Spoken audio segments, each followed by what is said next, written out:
You ask Tiger to solve. This deals with linear equations with one unknown. The final result is y equals 20. Let's solve it step by step. Group all y terms on the left side of the equation. Subtract 3y from both sides.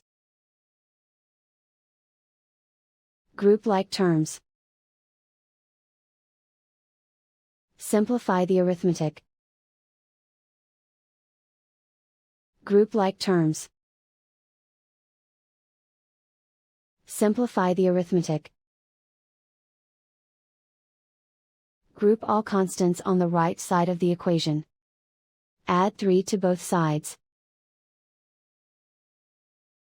Simplify the arithmetic.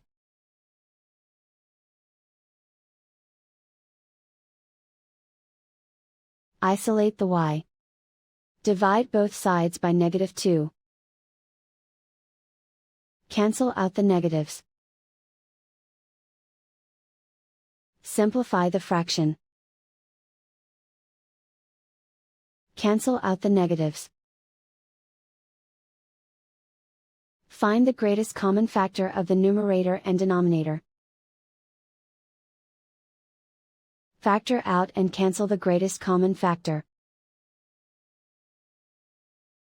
And so the final result is y equals 20.